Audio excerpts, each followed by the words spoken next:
How long are you going to leave? I can't get the insurance money until you kick the bucket, huh? The husband, who had spent all the family's savings, said this. Can someone really say such a thing? Even if their love has cooled, to a wife who has been given only 6 months to live? I was beyond angry with my husband, who even boasted about spending that money on his mistress. I was completely disgusted with him. It's you who has a short time left, isn't it? What? My name is Christine, a 40-year-old working housewife. My husband, James, is 45 and took over his father's company, becoming its president. His mother serves as a chairman, and his father passed away about 5 years ago at the age of 70.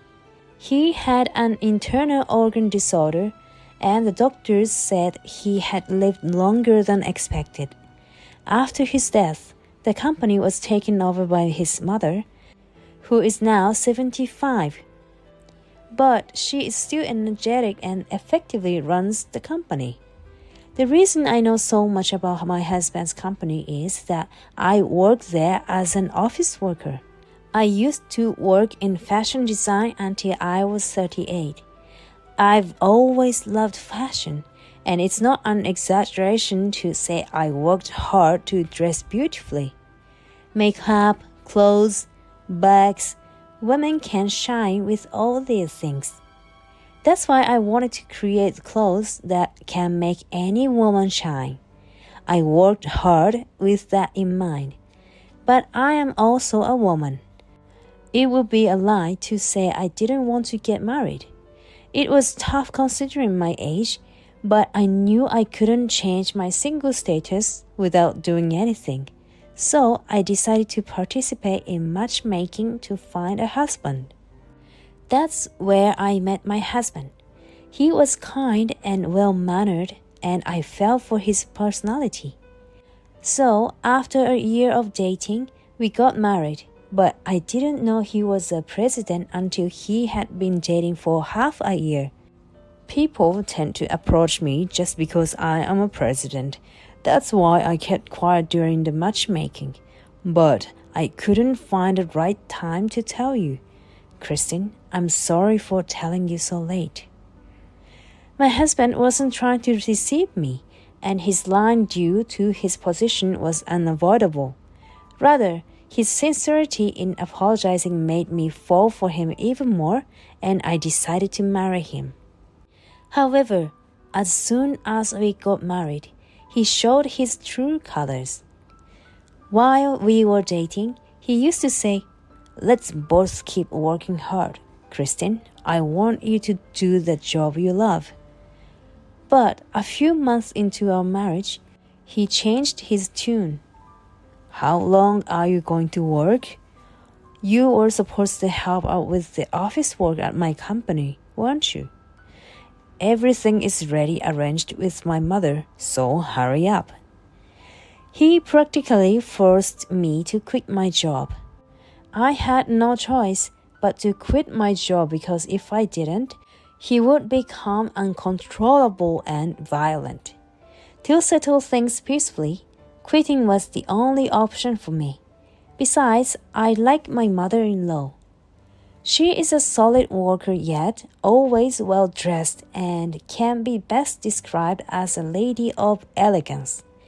She is strict yet kind, like someone straight out of England. As someone who admires beauty, I respected my mother-in-law.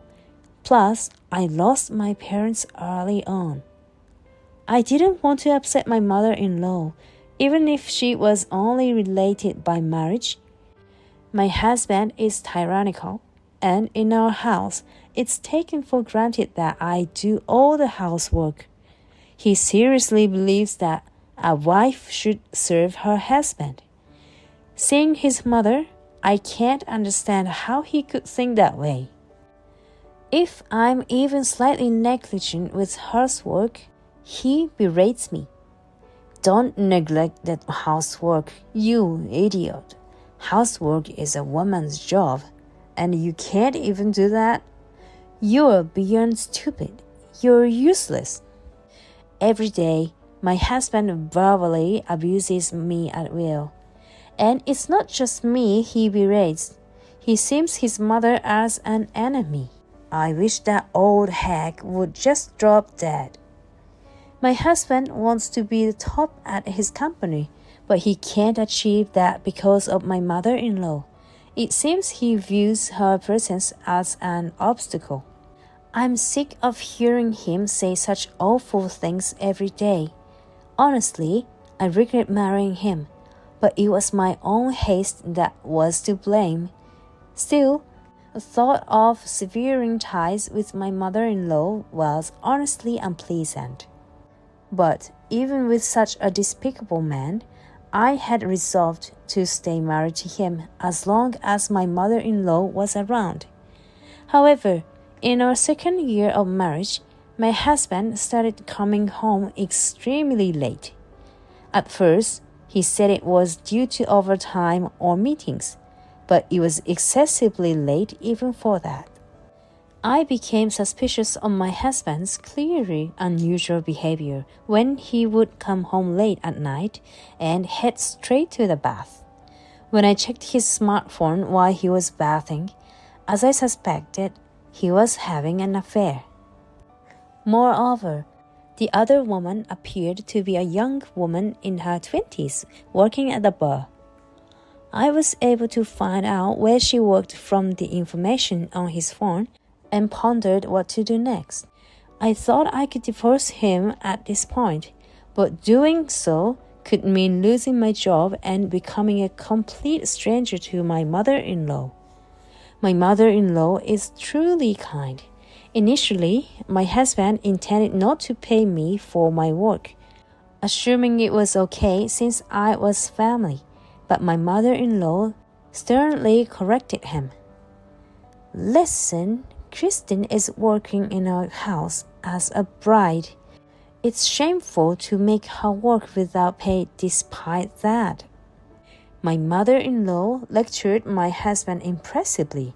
She knew how much I admired her, so she often invited me for coffee. I wanted to spend more time with her, enjoying coffee in her stylish coffee cups. Facing the risk of losing my husband, my job, and the mother-in-law I respected all at once, I couldn't make such a decision overnight. A few days later, when my husband was out and the company was closed, a call came in. It was from the hospital regarding my husband's health checkup. It seemed my mother-in-law was also called in. It was the familiar hospital of my in-laws. Arriving at the hospital, I met up with my mother-in-law. Wondering what it could be, we went to see the doctor together, and the doctor informed us that my husband had only 6 months to live. It was the same disease as my father-in-law. My mind went blank, and my mother-in-law looked downcast. It seems the chances of inheritance are low, but not zero, so we had requested a checkup together. To prevent my husband from becoming self-destructive upon hearing his prognosis, the family was informed first. How should I tell my husband? My mother-in-law offered to tell him, but she looked pained. She must have gone through this when announcing my father-in-law's time left. With that thought, I couldn't let my mother-in-law bear the burden of conveying a family member's limited time left. Maybe I should let him do as he pleases. Our relationship had grown cold, and he would probably want to spend more time with someone he loves. Besides, it seemed cruel to divorce a man with only half a year to live and demand compensation. With the insurance money from my husband and his remaining 6 months, I decided to let him live as he wished. Waiting for his return late that night, he finally came home. When I spoke to him, he seemed annoyed, saying, "I'm busy. If it's not important, you will regret it." So I replied seriously, "It's very important." Surprised by my tone, he stopped and I continued. "Today I was called by the hospital." "The hospital?" "Yes, please calm down and listen. You've been given 6 months leave. You don't have much time left, so live as you wish." I intended to speak calmly, but in my haste, I only conveyed the conclusion. 6 months left to live? I see, understood. He said that and disappeared into the bedroom. I thought he must be shocked to learn about his short lifespan, but then he stopped coming home. We rarely saw each other at work, so I didn't even know if he was coming to the office. It couldn't be helped. I didn't want to see my weakened husband, and he probably didn't want to be seen either. However, my thinking was wrong. 1 month after the prognosis, numerous reminders arrived at home.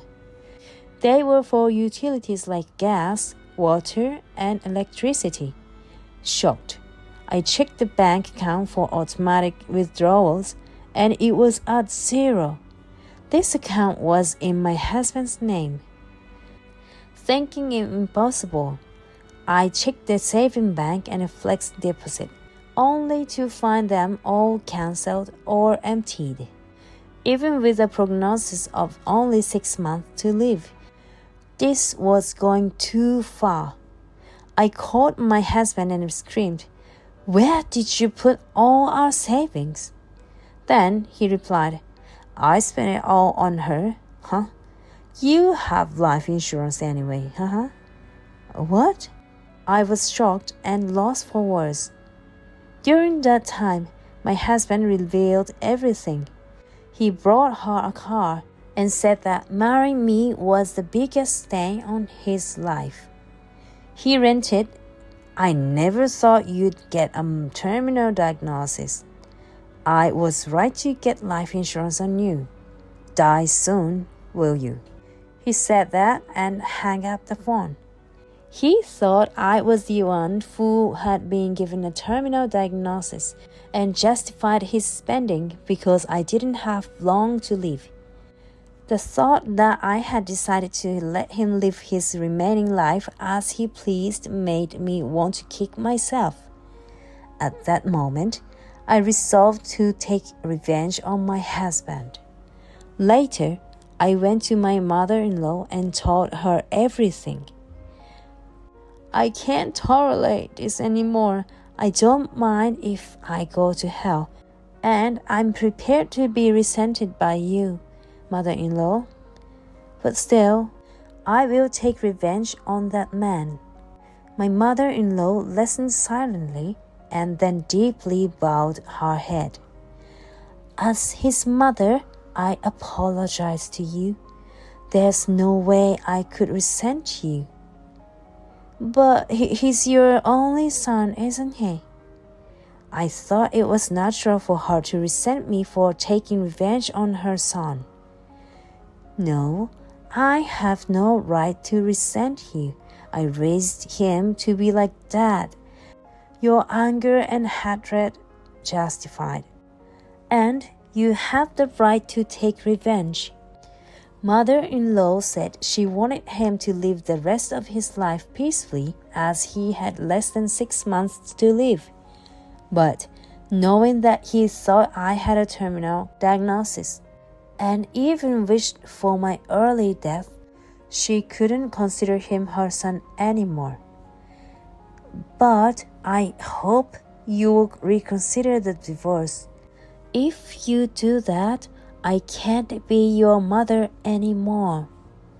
"Mother, I know it's presumptuous.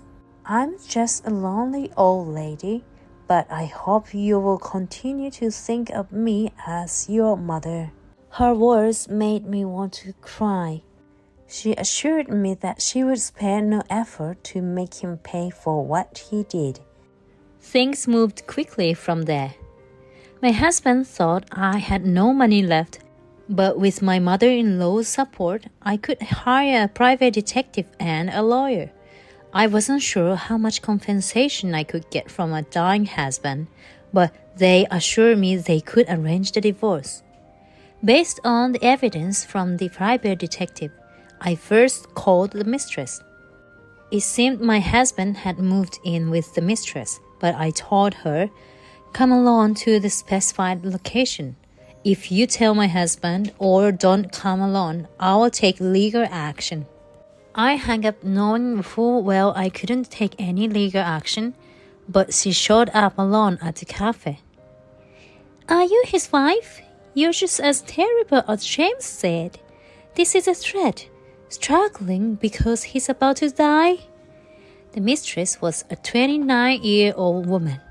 I was appalled when I found out my husband was involved with a woman more than 10 years his junior, but seemed she only saw him as a money source. "So, you want the money back? Just so you know, I never asked for it. He gave me gifts on his own." "That's not the issue. I just came to warn you, staying with him will only lead you to hell." I said that and left. I had come to see if she would be saddened to hear about my husband's terminal diagnosis, but it seemed there was no need to worry. Honestly, the mistress didn't matter to me. I was full of anger, but my mind was forced on punishing my husband. When I got home, to my surprise, my husband, whom I hadn't seen for months, returned home. Having been married for 2 years, I could tell he was clearly emaciated.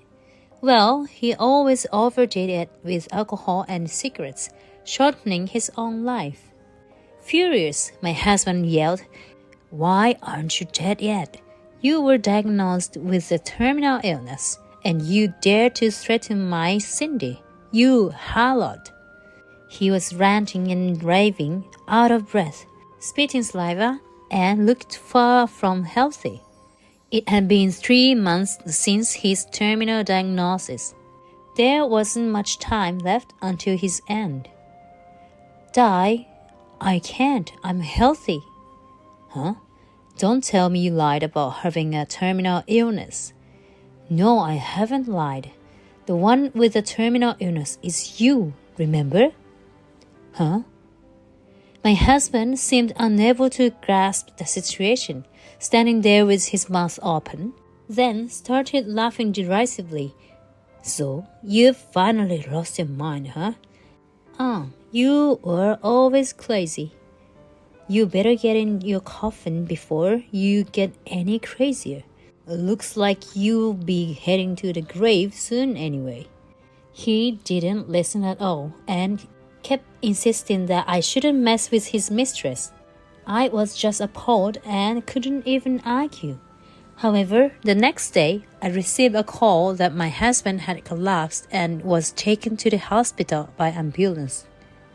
After contacting my mother-in-law, I headed to the hospital room where my husband was ranting. "She knew about my terminal diagnosis and kept quiet. That's not what we agreed on." "Please calm down." "Shut up. Don't tell me what to do." My husband was uncontrollable and no one could approach him. But my mother-in-law walked in resolutely and slapped him. "Such a shameful display from a grown man. This is what happens when you don't listen to others." "You old hag, did you just hit me?" "Yes, and I'll do it again if necessary. Can't you understand with words? Neglecting your wife, playing around, and squandering all the savings. No one wants to hear what such a person has to say." She then turned on her heel and said, "As a chairman, I'm firing you from the company. I'm also severing our parent-child relationship." What? What are you talking about? I'm your real son." My only child is Kristen. Let's go, Kristen. I actually have a villa. Let's live there for a while, shall we? My mother-in-law smiled at me happily, while my husband yelled, "Come back, Kristen. You're my wife." I replied, "As of today, I will be divorcing you," and left the hospital room. The lawyer I had contracted with came shortly after and demanded that my husband proceed with the divorce. He was uncontrollable and had to be restrained by several nurses. He couldn't talk that day, but later the lawyer got him to sign the divorce papers. The mistress disappeared without a trace afterward. My husband seemed genuinely in love with her, but was shocked and mentally broken by being used for money and having no one on his side. He became violent multiple times and ended up in a psychiatric ward. I found it scary that I think it's just his desires that he'll meet his end alone in an isolated room. My mother-in-law only paid for his hospitalization out of a final act of kindness, but nothing else. I'm staying at her villa, feeling somewhat tense in the luxurious house. Don't be tense. You're my daughter. You couldn't be selfish before, so feel free to be a little spoiled now. She smiled kindly at me. I hesitated but gathered the courage to say, "Then, I'd like to have another coffee together." "That's a great idea. Then we must buy some exceptionally delicious cakes." As I talked with my mother-in-law and saw her happy face, I felt genuine joy and laughed from the bottom of my heart for the first time in years.